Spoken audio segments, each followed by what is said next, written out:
Is Eric Dier a perfect example of the reactive nature of the modern football fan? And dare I say it, even a corner of the Tottenham fan base who are almost more keen to get on the backs of one of our own, one of our best players, one of our longest serving and most loyal players, rather than really dig down into what the issues with what is going on the pitch are. I think last night's performance for Eric Dier against Bayern Munich really showed that there's so much more to that player than this corner of the Tottenham fan base, maybe even English football in the press and the fans in general, that there's so much more to Eric Dier than people realised. And I think a lot of it comes down to who he's surrounded by on the pitch and off the pitch, how much support he gets from the manager and from his fans, and really just the opportunity for him to show that he is more than what people in England maybe, and certainly a corner of the Tottenham fan base think. So in today's episode of the Spurred On podcast, I'm going to talk about being in defence of Eric Dier. Now, that's not to say that I think it was wrong that Eric Dier left the club. I don't. I think Ange Postecoglou was incredibly consistent and open and transparent about the fact that he wanted to kind of brush out, move on, the kind of older Spurs players who are attached to the previous management and the previous generations of, let's face it, what a lot of the fan base would call failure. The inability to win trophies, the inability to really get over the top when it comes to the final step, the final hurdle. So I think it was right that he moved on. But I do think there is more to Eric Dier than a lot of Tottenham fans are willing to give him credit for. And last night's performance against Arsenal, where him and Harry Kane and Bayern Munich knocked out Arsenal, which was so satisfying last night.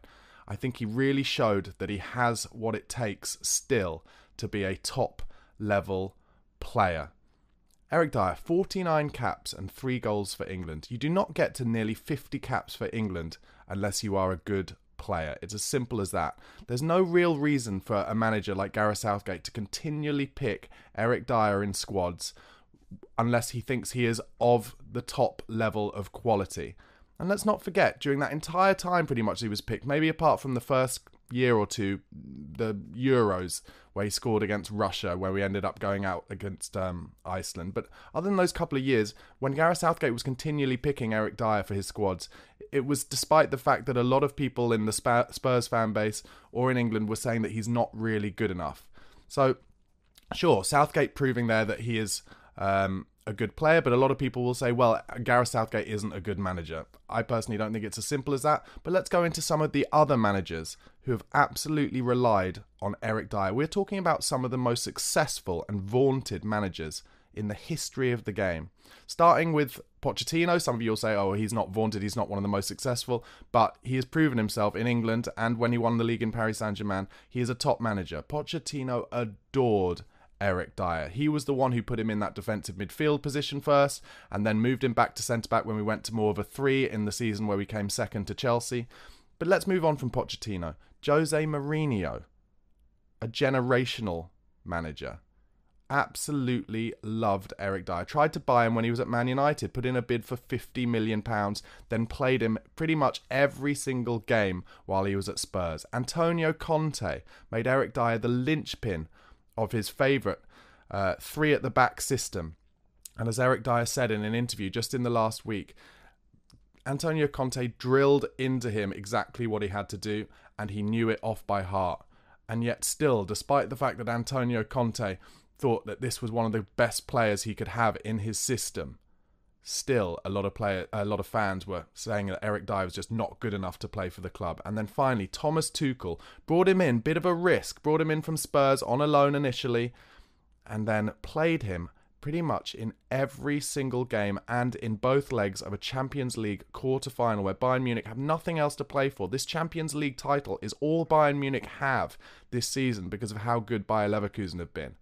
And he picks Eric Dier. I want to talk about how Eric Dier, when surrounded by excellent players, when surrounded by people around him that he can form partnerships with, has shown time and time again that he is at the top level. When Pochettino brought him into central midfield alongside Moussa Dembele, they were the They were talked about as the best central midfield partnership in the Premier League, Dembele and Eric Dier. Dier doing the dirty work and then giving it simply to Moussa Dembele. Do you know how good a player you have to be to just do it simple? I know that sounds contradictory, but it's really not.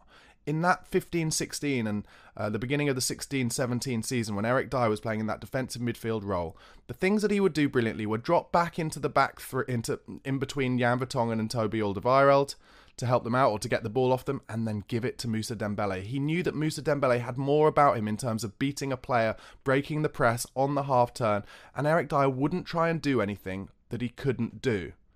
That is a brilliant player. That is a team player, and there are not enough of them. I just think he's not given enough credit for that time. In the following season, when Spurs under Pochettino saw how well Conte's Chelsea were doing using a 3 at the back system, so sometimes we would slip back into a 3 at the back too, and Eric Dier would sit in between Toby and Jan, and he was excellent in there. When he's surrounded by good players who he can form partnerships with, he is a great player. At Bayern Munich, playing in a 4 with Matthijs de Ligt, excellent player. Remember how good he was for Ajax when they got to the semi-final of the Champions League and we knocked them out in the last second. Scored a goal against us in that second leg.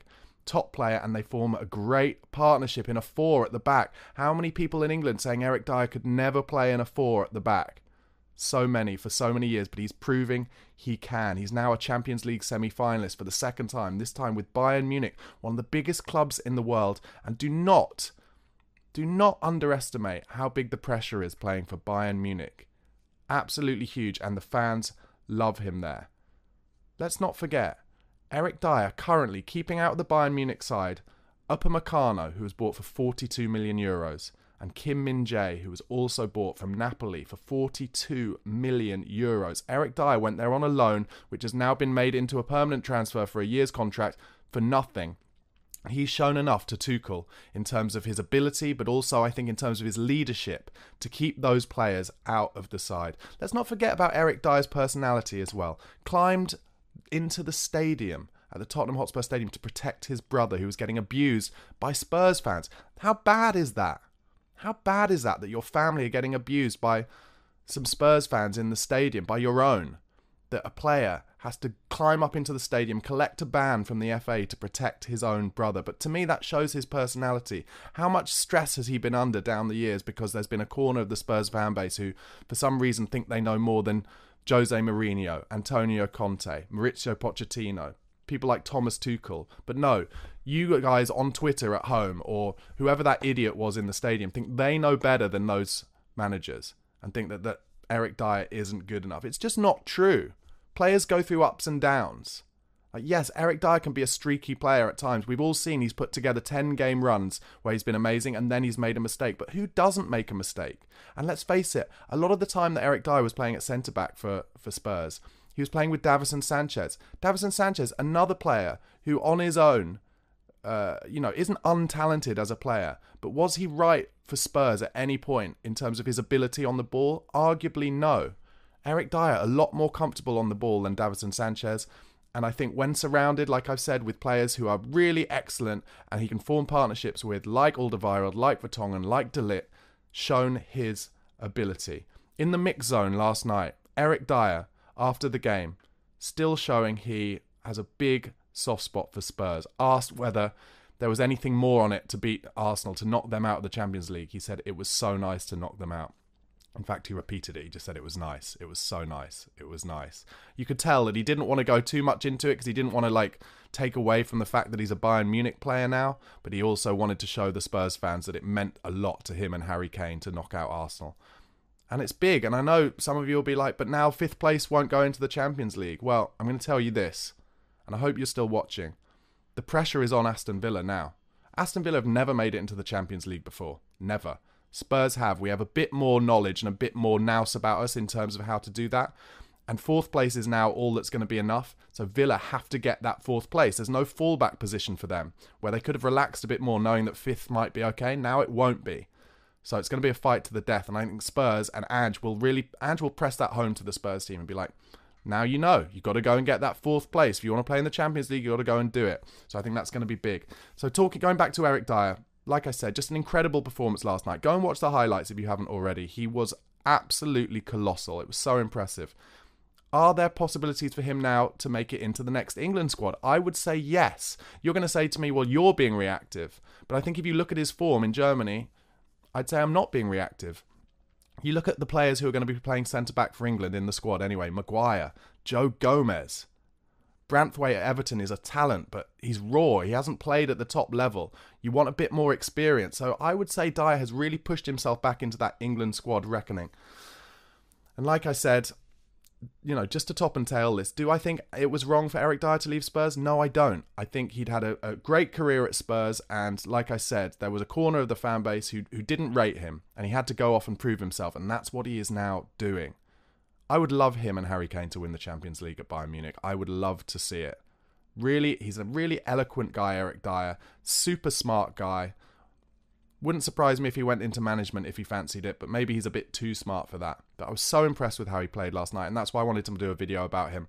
I hope you enjoyed it, guys. Thank you so much for watching and listening. If you are listening on the podcast platforms, please come across to YouTube, youtube.com/@BarnabySlater_. Give me a like and a subscribe there, and vice versa. If you're watching on YouTube, go over to Spotify or Apple Podcasts. Give me a subscribe or a follow there, and you can become a Spurred on Pro or Patreon member, just £1 a month. All the details in the description box. That really helps support me making this daily content for you. Good day last night. Let's hope Wolves can finish them off at the weekend. We don't have a game, so that's all we can hope for. Wolves can finish off the Arsenal and really make it one of the most devastating 10 days for them, because all season their fans have been so entitled and gloating, and it might all end up with nothing again. Come on, you Spurs.